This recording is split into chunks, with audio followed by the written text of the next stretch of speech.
श्रद्धा, विश्वास, आस्था, आराधना, पूजा, अर्चना, तपस्या, तप, व्रत, उपवास, ये बहुत सारे समानार्थी शब्द हैं जो हमारी ईश्वर भक्ति के पर्यायवाची हैं।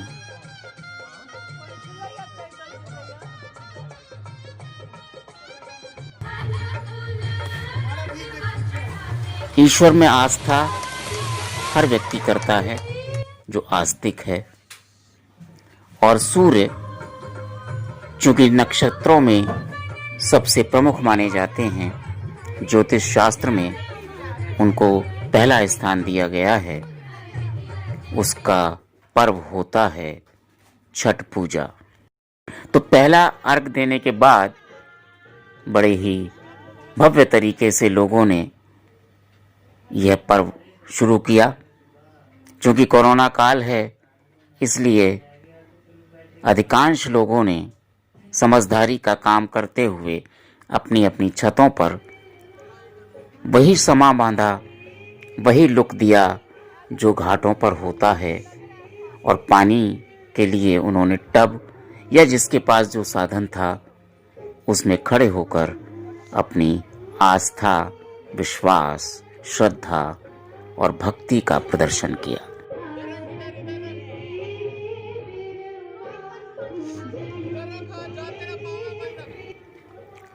यह हमारी संस्कृति है, परंपरा है। अगले दिन सुबह ही सुबह सभी अपनी अपनी फिर तैयारी में लग गए। फिर सजावट हुई और घाट की तरह सजाए गए छतों के वो हिस्से जहां पूजा होनी थी। दीप जल रहे थे, मिठाइयाँ रखी थीं, फल, सब्जी, छाछ, जो भी जिसकी आस्था थी, जो भी जिसको अर्पित करना था ईश्वर को, वो सब सामान वहाँ मौजूद था। धूप, दीप, अगरबत्ती, पूरा वातावरण भक्तिमय हो गया था।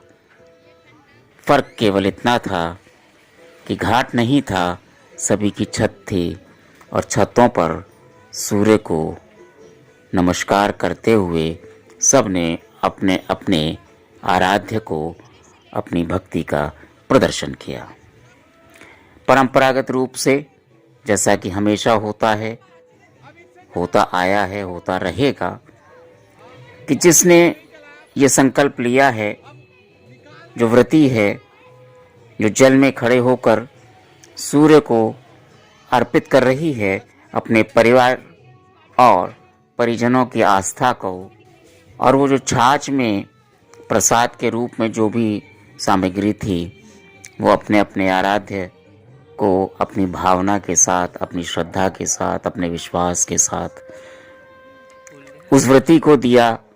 और उस व्रती ने हर परिवार के सदस्य के लाभ के लिए, स्वास्थ्य के लिए, बच्चों के लिए, पति के लिए, अपने आस पड़ोस में रहने वाले सभी मिलने जुलने वालों के लिए उस व्रती ने आराधना की, पूजा की, और उस प्रसाद उसको वापस किया।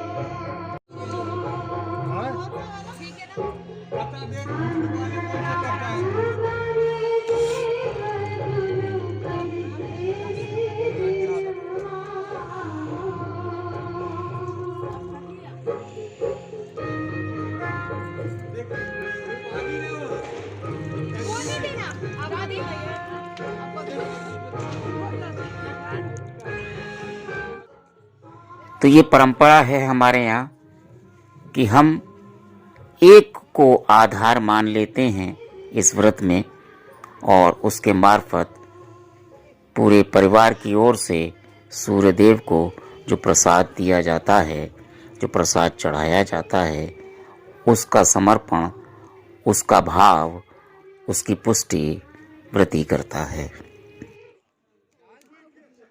इसके बाद उस व्रती से तिलक करवाते हैं लोग, मांग में महिलाएं सिंदूर भरवाती हैं और उनके चरण छूकर आशीर्वाद लेती हैं, क्योंकि ये बहुत ही कठिन एक व्रत है और जो इस व्रत को करता है वो वास्तव में महान है। वो श्रद्धा का प्रतीक है, आस्था का प्रतीक है। फिर परंपरागत जैसा भी जिस परिवार में होता है या नियम कानून हैं व्रत के, घर की बुजुर्ग महिला कहानी सुनाती हैं। तो सबने इस अंदाज में संगीतमय, भक्तिमय, तपस्यामय छठ का पर्व मनाया। हम उम्मीद करते हैं कि अगली बार ये पर्व परंपरागत तरीके से नदी के किनारे होगा, तालाब के किनारे होगा। शायद अगली बार किसी को अपनी छत पर इस तरह से कृत्रिम रूप से यह व्रत नहीं करना पड़ेगा। कोरोना काल है, कोई बात नहीं, हम स्वस्थ रहेंगे तो व्रत तो अगले बार फिर आएंगे, बार बार आएंगे। तो आप रहिए स्वस्थ, मस्त और व्यस्त और आनंद लीजिए अपनी संस्कृति का, अपने त्योहारों का, अपने संबंधियों का, अपने मित्रों का, अपने पड़ोसियों का, सबका ध्यान रखिए और इत्मीनान से निश्चिंत होकर जिंदगी की रफ्तार को अपनी रफ्तार के साथ चलाते रहिए।